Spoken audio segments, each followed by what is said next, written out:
আসসালামু আলাইকুম। কেমন আছেন আপনারা? আশা করছি অনেক অনেক ভালো আছেন। আমি আজকে নবম দশম শ্রেণীর উচ্চতর গণিত অধ্যায় 14 সম্ভাবনা প্রবাবিলিটি যে অধ্যায়টি আছে সেটা নিয়ে আজকে আলোচনা করব। আশা করছি আমার প্রিয় শিক্ষার্থী বন্ধুরা তোমরা আমার ক্লাসে থাকবে।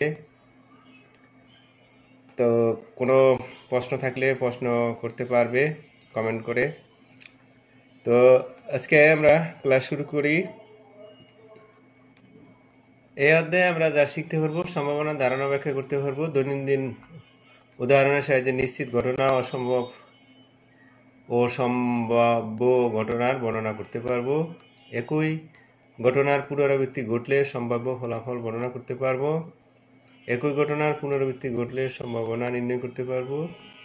সম্ভাবনার সহজ ও বাস্তব ভিত্তিক সমস্যার সমাধান করতে পারবো। তো সম্ভাবনার সাথে জড়িত কিছু ঘটনা, একটা হলো দৈব পরীক্ষা র্যান্ডম এক্সপেরিমেন্টস, 2 নম্বর হলো ইভেন্টস ঘটনা, 3 নম্বর সমসম্ভাব্য ঘটনাবলী এবং 4 নম্বর পরস্পর বিচ্ছিন্ন ঘটনাবলী ম্যানুয়ালি এক্সক্লুসিভ ইভেন্টস, 5 নম্বর অনুকূল ফলাফল। এই 5টি সাথে আমাদের বিশেষভাবে জড়িত সম্ভাবনার সাথে। তো 6 নম্বর নমুনা ক্ষেত্র সিম্পল স্পেস ও নমুনা বিন্দু সিম্পল পয়েন্ট। তারপরে আছে যুক্তিভিত্তিক সম্ভাবনা নির্ণয়, তারপর তথ্যভিত্তিক সম্ভাবনা নির্ণয়।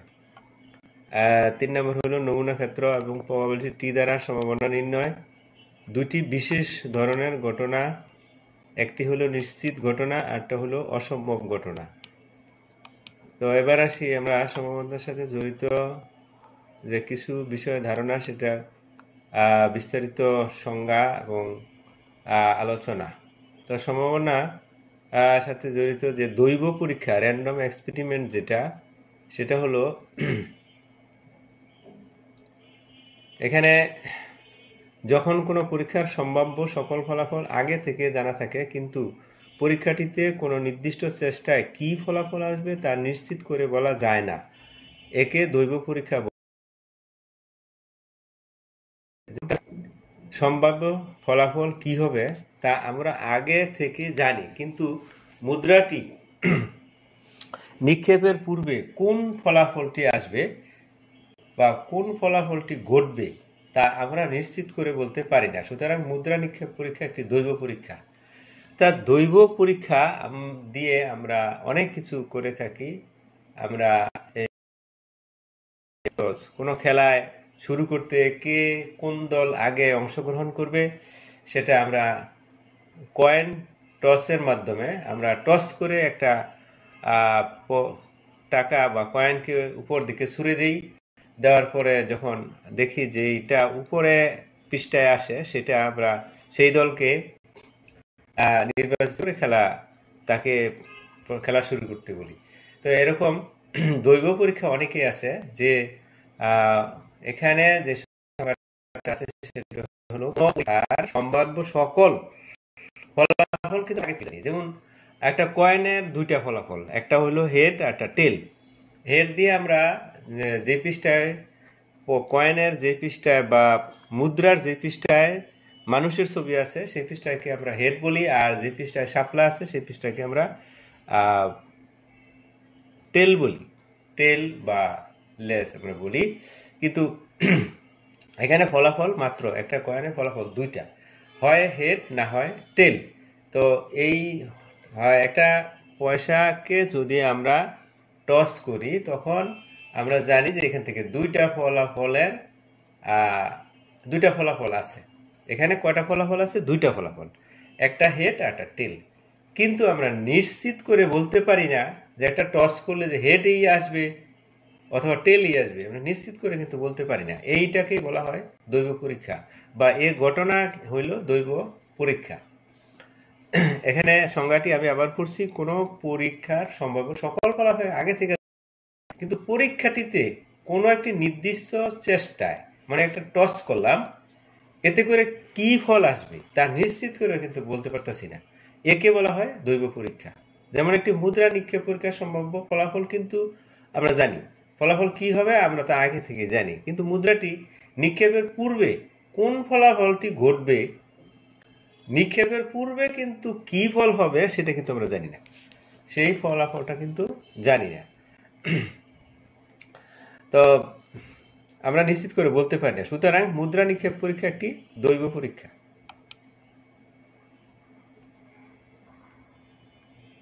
ঠিক আছে, এখানে নবম দশম শ্রেণীর ছাত্রছাত্রীদের উচ্চতর গণিত নিয়ে আলোচনা করছি। ঠিক আছে, পৃষ্ঠা 5 আর পৃষ্ঠায় হলো 6। এইভাবে 6টা পৃষ্ঠায় 6টা নমস্কার ছক্কার গুটি দিয়ে আমরা লুডো খেলে থাকি। আমি ঘটনা নিয়ে আলোচনা করব। এখন কোন পরীক্ষার ফলাফল বা ফলাফলের সমাবেশকে ঘটনা বলে। কোন পরীক্ষার ফলাফল বা ফলাফলের সমাবেশকে ঘটনা বলে। উদাহরণস্বরূপ একটা ছক্কা নিক্ষেপ পরীক্ষায় 3 পাওয়া একটি ঘটনা, আবার জোড় সংখ্যা পাওয়া কিন্তু একটি ঘটনা। তাহলে ঘটনা বলতে আমরা বুঝি কোনো একটা পরীক্ষা বা দৈব পরীক্ষায়, যেমন হেড মানে একটা ছক্কা নিক্ষেপ করলাম, ছক্কার ছবিটা আমি দেখাইলাম, ছক্কা নিক্ষেপ, ছক্কায় গুটি নিক্ষেপ করলাম, 6 বল আসার সম্ভাবনা, 1 আসতে পারে, 2 আসতে পারে, 3 আসতে পারে, 4 আসতে পারে, 5 আসতে পারে, তাহলে 6 আসতে পারে, হ্যাঁ 6। আচ্ছা, তাহলে 6 যদি তাহলে এখানে পরীক্ষায় 3ও আসতে পারে, মানে একটা ছক্কা পরীক্ষায় 3 পাওয়া কিন্তু একটা ঘটনা, 6 পাওয়া একটি ঘটনা, 6 পাওয়া একটি ঘটনা। প্রত্যেকটার জন্য এক একটা ঘটনা বলা হয়। তাহলে কোন পরীক্ষার ফলাফল বা ফলাফলের সমাবেশকে ঘটনা বা উদাহরণস্বরূপ একটি ছক্কা নিক্ষেপ পরীক্ষায় 3 পাওয়া একটি ঘটনা, আবার জোড় সংখ্যা পাওয়া একটি ঘটনা। ঠিক আছে, তাহলে জোড় সংখ্যা পাওয়া আবার বিজোড় সংখ্যা পাওয়া একটি ঘটনা, আবার 3 দ্বারা বিভাজ্য সংখ্যা একটি ঘটনা, আবার 2 দ্বারা বিভাজ্য সংখ্যা কিন্তু একটি ঘটনা। তাহলে আমরা এই যে ছক্কা, এখানে এই গুটির মধ্যে এই গুটিটার মধ্যে 6টা পৃষ্ঠা আছে, 6টা পৃষ্ঠার 6টা নম্বর। ঠিক আছে, সমসম্ভাব্য ঘটনাবলী, ইকুয়ালি লাইকলি ইভেন্টস। সমসম্ভাব্য ঘটনাবলী, ইকুয়ালি লাইকলি ইভেন্টস। ঠিক আছে, যদি পরীক্ষার ঘটনাগুলো ঘটার সম্ভাবনা সমান হয়, যদি পরীক্ষার ঘটনাগুলো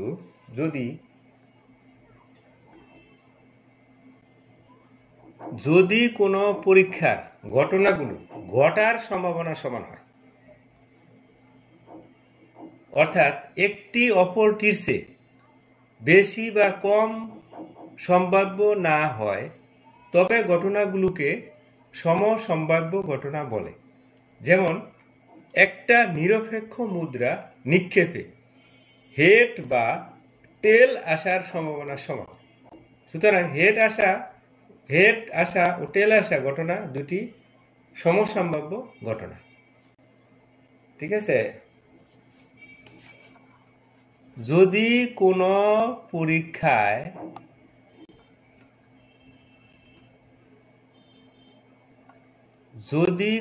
পরীক্ষার ঘটনাগুলো ঘটার সম্ভাবনা সমান হয়, অর্থাৎ একটি অপরটির চেয়ে বেশি বা কম হওয়ার সম্ভাবনা না হয়, সবগুলোকে সমসম্ভাব্য ঘটনা বলে। একটা নিরপেক্ষ মুদ্রা নিক্ষেপে হেড বা টেল সমান, সুতরাং হেড আসা ও টেল আসার ঘটনা দুটি সমসম্ভাব্য ঘটনা। আমরা কি বুঝতে পারছি যে সমসম্ভাব্য ঘটনাবলী কি বোঝায়? আমি আবার বলছি, সমসম্ভাব্য ঘটনা হলো যদি কোনো ঘটনাগুলো ঘটার সম্ভাবনা সমান হয়, অর্থাৎ একটির চেয়ে অপরটি একটি অপরটির চেয়ে বেশি বেশি বা কম না হয়, অর্থাৎ ঘটনাগুলো ঘটার সম্ভাবনা সমান, অর্থাৎ ঘটনাগুলোকে সমসম্ভাবনা ঘটনা বলে। তবে ঘটনাগুলোকে যেমন একটি নিরপেক্ষ মুদ্রা নিক্ষেপ করলে হেড বা টেল আসার সম্ভাবনা সমান। আসার, এখানে কিন্তু আসার সম্ভাবনা, মানে দুইটাই সমান অধিকার, আসার সম্ভাবনা সমান। সুতরাং হেড আসা ও টেল আসার ঘটনাটি সমসম্ভাব্য ঘটনা। আবার বলতে যাই, এখানে মুদ্রার পিঠ, হেডও আসতে পারে, টেলও আসতে পারে। পরস্পর বিচ্ছিন্নবলী ঘটনা, মিউচুয়ালি এক্সক্লুসিভ ইভেন্টস। কোন পরীক্ষায় যদি একটা ঘটনা ঘটলে অন্যটা অথবা অন্য ঘটনাগুলো না ঘটতে পারে, তবে উক্ত ঘটনাগুলোকে পরস্পর বিচ্ছিন্ন ঘটনা বলে। ঠিক আছে। কোন পরীক্ষায় যদি একটি ঘটনা ঘটতে যায়, তাহলে বাকি ঘটনাগুলো ঘটতে পারবে না। যেমন একটা মুদ্রা টস করলাম, টস করার পরে এটার যদি এই আইসা পড়ে হেড আসে, তাহলে টেল আসে, অর্থাৎ দুইটি ঘটনা সমানে ঘটার সম্ভাবনা নেই, ঘটতেই পারবে না, সমানে ঘটতে পারবে না। এটাকে বলা হয় বিচ্ছিন্ন ঘটনা। কিন্তু আমরা পূর্বের যে সংজ্ঞাটা পড়ছি সেটা হলো সমসম্ভাব্য যে ঘটনা, সেটা হলো ঘটার সম্ভাবনা সমান। আর এটা হলো একটা ঘটলে আরেকটা ঘটতে পারবে না, কেননা হেড আসলে টেল আসতে পারবে না, আবার টেল আসলে হেড আসতে পারবে, অর্থাৎ হেড টেল একসাথে আসতে পারবে না। এটাই বলা হয় পরস্পর বিচ্ছিন্ন ঘটনা। ঠিক আছে।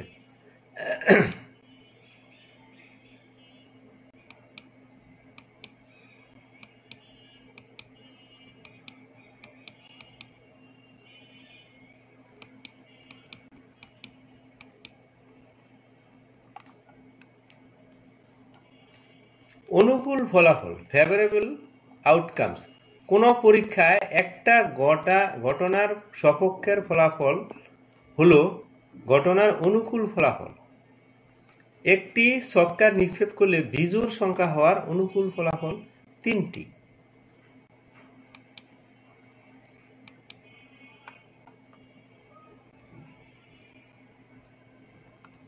কোন পরীক্ষায়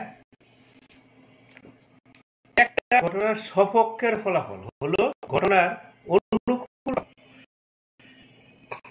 আমি বলতে চাচ্ছি যে আমরা যখন নদীর পানি, মানে নদীর স্রোত যেদিকে যায়, আমার নৌকাটা যদি ওই একই দিকে যায়, সেটাকে বলা হয় অনুকূলে যাওয়া।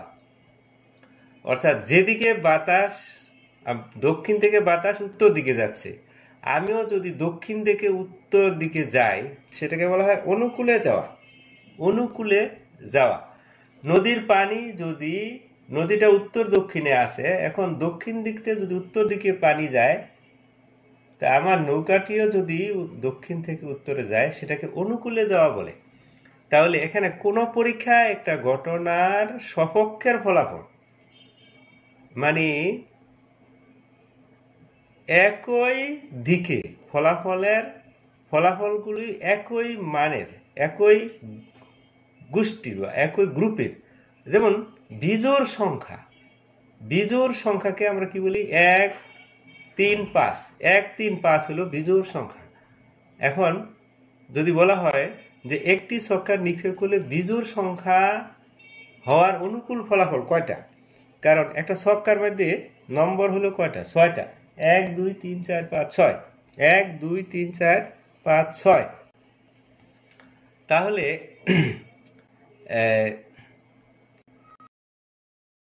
6টার মধ্যে 3টা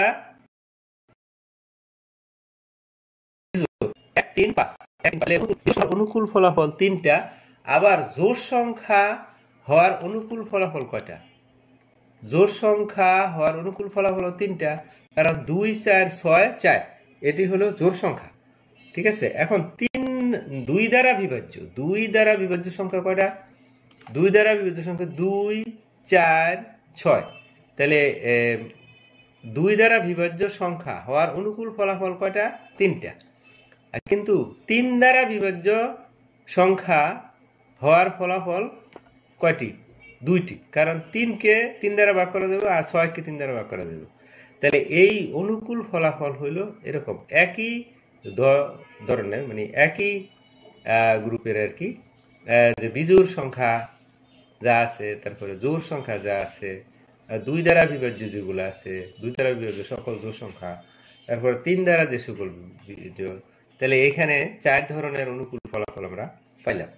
তাহলে এইবারে আমরা নমুনা ক্ষেত্র নিয়ে একটু আলোচনা করি। সিম্পল স্পেস এবং নমুনা বিন্দু, সিম্পল পয়েন্ট, কোন দৈব পরীক্ষার সম্ভাব্য সকল ফলাফল নিয়ে গঠিত সেটকে নমুনা ক্ষেত্র বা একটি নমুনা নিক্ষেপ, একটি মুদ্রা নিক্ষেপ, কোন দৈব পরীক্ষার সম্ভাব্য ফলাফল নিয়ে গঠিত সেটকে নমুনা ক্ষেত্র বলে। একটা মুদ্রা নিক্ষেপ করলে 2টি সম্ভাব্য ফলাফল পাওয়া যায়, হেড এন্ড টেল। এখন এস দ্বারা এই পরীক্ষণের ফলাফলকে সেটকে সূচিত করলে আমরা লিখতে পারি এস সমান সেকেন্ড ব্র্যাকেটের ভিতরে এইচ আর টি। সুতরাং উক্ত পরীক্ষার নমুনা ক্ষেত্র আমরা এস দিয়ে সূচিত করতে পারি। হ্যাঁ, এস দিয়ে সূচিত করতে পারি। মনে করা যাক 2টি মুদ্রা একসাথে নিক্ষেপ করা হলো, তাহলে নমুনা ক্ষেত্রটি হবে, একসাথে যদি 2টা মুদ্রা নিক্ষেপ করা হয় তাহলে ফল আসবে এইচএস, এইচটি, টিএস, টিটি। তাহলে নমুনা ক্ষেত্রের প্রতিটি উপাদানকে ফলাফলের নমুনা বিন্দু বলে। একটি মুদ্রা একবার নিক্ষেপ করলে ফলাফল এই, এবং এখানে এইচ এবং টি পর থেকে একটা নমুনা বিন্দু। এই যে নমুনা ক্ষেত্র যদি 2টা মুদ্রা নিক্ষেপ করা হয়, এখানে আমি চিত্রটা দিয়ে দিলাম। এই যে মুদ্রার পৃষ্ঠা, প্রথমবার নিক্ষেপে এইচ আর টি আসে, পরবর্তী নিক্ষেপ করলে যে টি, এই যে এইচ আর টি, আবার এটা থেকে আসে এইচ এবং টি। তাহলে এখান থেকে আমরা প্রথমে কি করি, এইচ এইচ, আবার এইচ টি, আবার এখান থেকে টি এইচ টি টি। তাহলে এইভাবে নমুনা ক্ষেত্রটা দাঁড়ায় হলো এই যে এটা। ঠিক আছে, যুক্তি ভিত্তিক সম্ভাবনা নির্ণয়। উদাহরণ, মনে করা যাক একটা নিরপেক্ষ ছক্কা নিক্ষেপ করা হলো, 5 আসার সম্ভাবনা কত? সমাধান, একটা ছক্কা নিক্ষেপ করলে সম্ভাব্য ফলাফলগুলো হচ্ছে এই, ছক্কাটি নিরপেক্ষ হলে ফলাফল সম্ভাবনা হলে, অর্থাৎ যে কোনো ফলাফল আসার সম্ভাবনা সমান, অতএব যে কোনো একটা ফলাফল আসার সম্ভাবনা 6/1 সুতরাং 5 আসার সম্ভাবনা 6/1। আমরা এটাকে p⁵ 6/1 লিখি।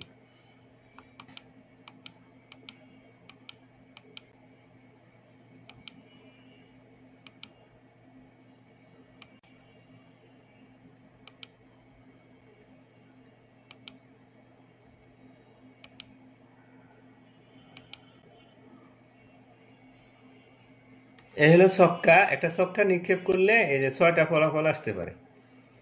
তাহলে 5 আসার সম্ভাবনা, এখানে 5 কয়বার আসছে? একবারই আসছে, তাহলে ফলাফল হবে 6/1। এবারে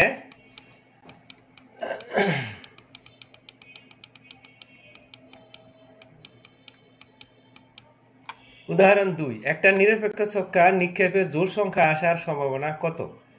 সমাধান, ছক্কা নিক্ষেপে সম্ভাব্য ফলাফলগুলো হচ্ছে 1 থেকে 6 পর্যন্ত। এদের মধ্যে 2, 4 জোড় সংখ্যা, এই 3টি যে কোনো একটা আসলে জোড় সংখ্যা হবে, অর্থাৎ জোড় সংখ্যা অনুকূল ফলাফল 3টা। যেহেতু ফলাফলগুলো সম্ভাব্য, তাই জোড় সংখ্যা আসার সম্ভাবনা 6/3, অর্থাৎ ফলাফল 2/1। এখানে পি জোড় সংখ্যা, জোড় সংখ্যা, তাহলে 6/3। আচ্ছা, এখন এই থেকে তাহলে সম্ভাবনাকে আমরা এইভাবে সংজ্ঞায়িত করতে পারি। আমরা এই দুটা উদাহরণ দিয়ে একটা সূত্র লিখতে পারি বা সংজ্ঞায়িত করতে পারি, সেটা হলো কোনো ঘটনার সম্ভাবনা। কোনো ঘটনার সম্ভাবনা, দৈব ঘটনার সম্ভাবনা কি? উক্ত ঘটনার অনুকূল ফলাফল আর সমগ্র সম্ভাব্য ফলাফল। উক্ত ঘটনার অনুকূল ফলাফল, সমগ্র সম্ভাব্য ফলাফল।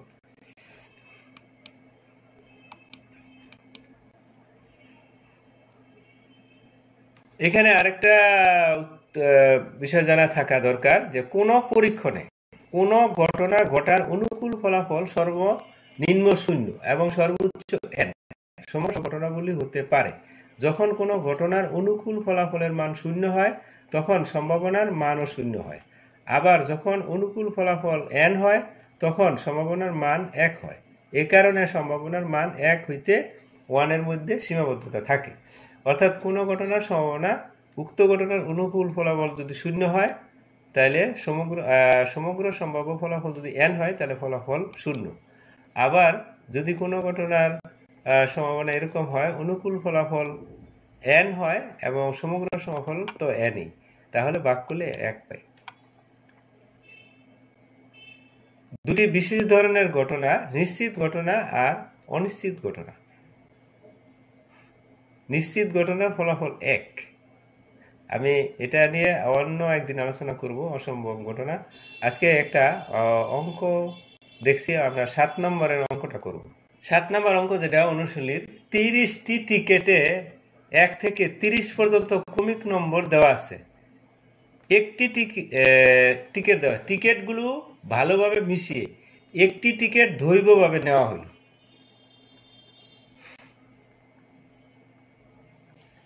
ভালোভাবে মিশিয়ে একটি টিকেট দৈবভাবে নেওয়া হলো। তাহলে 1 থেকে 30 পর্যন্ত ক্রমিক নম্বরের সম্ভাব্য ফলাফলগুলো হচ্ছে 1 থেকে 30 পর্যন্ত। তাহলে একটি টিকেটে দৈবভাবে নেওয়ায় এর ফলাফলগুলোর সমসম্ভাব্য হবে, অর্থাৎ যে কোনো ফলাফল আসার সম্ভাবনা সমান। তাহলে প্রত্যেকটা ঘটনাই হলো সমসম্ভাব্য। এখানে 30টা ফলাফলই সমানভাবে আসতে পারে, কারণ এগুলো সমসম্ভাব্য ঘটনা। তাহলে আমরা এখান থেকে প্রথমে 1 নাম্বার যেটা, অর্থাৎ ক নাম্বার, সমগ্র সম্ভাব্য ফলাফল 30টি। তাহলে জোড় সংখ্যা হওয়া, অর্থাৎ উক্ত ঘটনার অনুকূল ফলাফল হইল 15টি। উক্ত ঘটনার অনুকূল ফলাফল হইল কয়টি? 15টি। কারণ জোড় সংখ্যা হইল 2, 4, 6 এভাবে 30 পর্যন্ত আমরা কয়টা পাই? 15টাই পাই। তাহলে এইবার জোড় সংখ্যা হওয়ার সম্ভাবনা কত? 15/30। অর্থাৎ জোড় সংখ্যা হওয়ার সম্ভাবনা হলো 15/30। অর্থাৎ উক্ত ঘটনার অনুকূল ফলাফল হইল 15 আর সমগ্র সম্ভাব্য ফলাফল হইল 30। আমরা কাটাকাটি করলে পাই 1/2 বা 2 ভাগের। এটা হলো 1 নাম্বার। ঠিক আছে, আমরা এখন পরবর্তী যে প্রশ্নটা আছে সেটা হলো মানে খ নাম্বার, বা এখানে 2 নম্বর দিয়া মার্ক করা হয়েছে। 4 দ্বারা বিভাজ্য সংখ্যাগুলো হলো 4 দ্বারা বিভাজ্য সংখ্যাগুলো হলো 4 × 4, 4 × 2 = 8, 3 × 4 = 12, 4 × 4 = 16, 4 × 5 = 20, 4 × 6 = 24, 4 × 7 = 28, অর্থাৎ 60টা। তাহলে অনুকূল ফলাফল কত? 7। এখানে উক্ত ঘটনার অনুকূল ফলাফল হলো 7টি। তাহলে যেহেতু সমগ্র সম্ভাবনা, তাহলে সেহেতু 4 দ্বারা বিভাজ্য হওয়ার সম্ভাবনা হলো উক্ত ঘটনার অনুকূল ফলাফল বাই সমগ্র সম্ভাব্য ফলাফল। তাহলে এখানে আমরা উপরে 7, নিচে হলো 30। আর যেহেতু কাটাকাটি যায় না, তাহলে এটা 30/7 ফলাফল। উত্তর হলো 30/7। ঠিক আছে, 30/7। এখন 2 নাম্বারটা, অর্থাৎ গ নাম্বারটা গ নাম্বারটা হলো যে 4 এর চেয়ে ছোট সংখ্যাগুলো হলো কি কি। 4 এর চেয়ে ছোট সংখ্যাগুলো তো 1 2 3 ছাড়া আর কিছু দেখি না। 4 এর চেয়ে ছোট সংখ্যা কি? 1 2 3। 4 এর চেয়ে ছোট সংখ্যা হলো 1 2 3। তাহলে এখানে অনুকূল ঘটনা কয়টা হবে? অনুকূল হলো 3টি। অনুকূল ফলাফল কয়টি? 3টি। আর সমগ্র ফলাফল হলো 30টি। এই যে 1 2 3 হলো 1 2 3, ঠিক আছে। তাহলে উক্ত ঘটনার অনুকূল ফলাফল হলো 3টি। যেহেতু সমগ্র সম্ভাব্য ফলাফল 30টি, তাহলে সেহেতু সংখ্যা 4 দ্বারা 4 এর চেয়ে ছোট সংখ্যা হওয়ার সম্ভাবনা কত? 4 এর চেয়ে ছোট সংখ্যা হওয়ার সম্ভাবনা, উক্ত ঘটনার অনুকূল ফলাফল 3 আর সমগ্র সম্ভাব্য ফলাফল হইল 30। তাহলে উত্তর আসে 10 ভাগের 1। আর একটা রয়েছে 7-এর 4 নাম্বারটা, অর্থাৎ গ নাম্বারটা। গ নাম্বারটা হলো 22 এর চেয়ে বড় সংখ্যাগুলো কি? 23 24 25 26 27 28 29 30। অনুকূল ফলাফল হলো 8টা আর সমগ্র ফলাফল হলো 30টা। তাহলে সেহেতু সংখ্যা 22 এর চেয়ে বড় সংখ্যা হওয়ার সম্ভাবনা উক্ত অনুকূল ফলাফল বা সমগ্র সম্ভাব্য ফলাফল আমরা বসাইলে 8/30 পাই। কাটাকাটি করলে 15 ভাগের 4। এই হলো 7 নাম্বার। 7 নাম্বার। তাহলে আমরা পরবর্তী অঙ্কে যাই। নির্ণয় সম্ভাব্য অনা উত্তরটা দিয়ে দিলাম এখানে। এবারে 8 নাম্বার। কোনো একটি লটারিতে 770টি টিকিট বিক্রি করে রহিম 15টি টিকিট কিনেছে। টিকিটগুলো ভালোভাবে মিশিয়ে একটি টিকিট দৈবভাবে প্রথম পুরস্কারের জন্য তোলা হলো। রহিমের প্রথম পুরস্কার পাওয়ার সম্ভাবনা কত? এখানে যেহেতু 15টা টিকিট কিনেছে, তাহলে রহিমের 15টা টিকিটের যেটা উঠে সেটাই প্রথম পুরস্কার পাওয়ার সম্ভাবনা, অর্থাৎ তার অনুকূল ফলাফল হইল কত? 15। তার অনুকূল ফলাফল হইল 15, ঠিক আছে। রহিমের প্রথম পুরস্কার পাওয়ার সম্ভাবনা তাহলে কত? 15/770। একটি লটারিতে 570টি টিকিট বিক্রি হওয়ায় সমগ্র সম্ভাব্য ফলাফল হইল এত। আর রহিম টিকিট কিনেছে যেহেতু 15টি, অতএব রহিমের প্রথম পুরস্কার পাওয়ার সম্ভাবনা উক্ত ঘটনার অনুকূল ফলাফল এবং সমগ্র সম্ভাব্য ফলাফল। কাটাকাটি করলে 3/114, তারপরে আরো কাটা যায়, 3 দিয়ে কাটে 38 ভাগের 1। এটা হলো ফলাফল 8 নাম্বার। আমরা 9 নম্বর অঙ্কটা যাই, 11 পর্যন্ত করব। একটি ছক্কা একবার নিক্ষেপ করা হলে জোড় সংখ্যা অথবা 3 দ্বারা বিভাজ্য সংখ্যা উঠার সম্ভাবনা কত? সমাধান। একটি ছক্কা নিক্ষেপে সম্ভাব্য ফলাফলগুলো হলো 1 2 3 4 5 6, 6টি। আচ্ছা, আর এদের মধ্যে জোড় সংখ্যা অথবা 3 দ্বারা বিভাজ্য সংখ্যা উঠার সম্ভাবনা কত? আচ্ছা, এখানে জোড় সংখ্যা হলো 3টা, তাহলে ফলাফল এখানে 3টা। আবার 3 দ্বারা বিভাজ্য সংখ্যা কটা? 2টা। কিন্তু 2টা ফলাফলের মধ্যে 6 আসে। জোড় সংখ্যা 6ও আছে, আবার 3 দ্বারা বিভাজ্য সেখানেও 6 আছে। এদের মধ্যে জোড় সংখ্যা অথবা 3 দ্বারা বিভাজ্য সংখ্যা হলো 2 3 4 6, ঠিক আছে। আমি একটা জোড় সংখ্যা অথবা 3 দ্বারা বিভাজ্য, এখানে 4টা আসছে, অর্থাৎ 2 2 4 6। আবার 3 দ্বারা বিভাজ্য হলো 3 এবং 6। তাহলে যেহেতু 6 কমন, 6 একবার নিলেই হচ্ছে, তাহলে 2 3 4 এর 4টা, অর্থাৎ ফলাফল হবে, অনুকূল ফলাফল হইল 4টি। যেহেতু সমগ্র ফলাফল 6টি, অতএব জোড় সংখ্যা অথবা 3 দ্বারা বিভাজ্য সংখ্যা উঠার সম্ভাবনা হবে 2/3। ওকে। নির্ণয়ের সম্ভাবনা 3 ভাগের 2। 10 নাম্বার। যে কোনো একটি স্বাস্থ্য কেন্দ্রের রিপোর্ট অনুযায়ী 155টি শিশু কম ওজনের 386টি শিশু স্বাভাবিক ওজনের 98 শিশু বেশি ওজনের নেয়। এখান থেকে একটি শিশু দুইভাবে নির্বাচন করলে নির্বাচিত শিশুটি বেশি ওজনের হবে এর সম্ভাবনা কত? তাহলে এখানে মোট জন্মানো শিশুর সংখ্যা হলো 639টি। তাহলে বেশি ওজনের জন্মানো শিশুর সংখ্যা হলো 98টি।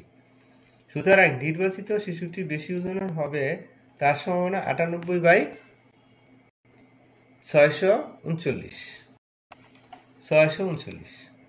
অতএব নির্ণয়ের সম্ভাবনা 639 ভাগের 98।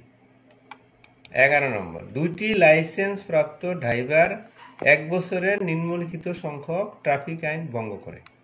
ট্রাফিক আইন ভঙ্গের সংখ্যা ড্রাইভারের সংখ্যা, ঠিক আছে, 5 বা তার অধিক। এটা অনেক বড় সমাধান। এখানে ট্রাফিক আইন ভঙ্গ করে এমন ড্রাইভারের সংখ্যা হলো 2000 জন। একবার আইন ভঙ্গ করে তাদের সংখ্যা হলো 46 জন। ড্রাইভারটি একবার আইন ভঙ্গ করে তার সম্ভাবনা হলো 2000/46, ঠিক আছে। কাটাকাটি করলে 23/1000। 4-এর অধিক অর্থাৎ 5 বা তার অধিক বার আইন ভঙ্গ করে তাদের সংখ্যা হলো 5 জন। অতএব ড্রাইভারটি 4-এর অধিক বার আইন ভঙ্গ করে তার সম্ভাবনা হলো 5/2000, আর 2000/5 অর্থাৎ 5/2000। কাটাকাটি করলে 400/1। অতএব নির্ণয়ের সম্ভাবনা এত। তো আজ এই পর্যন্ত।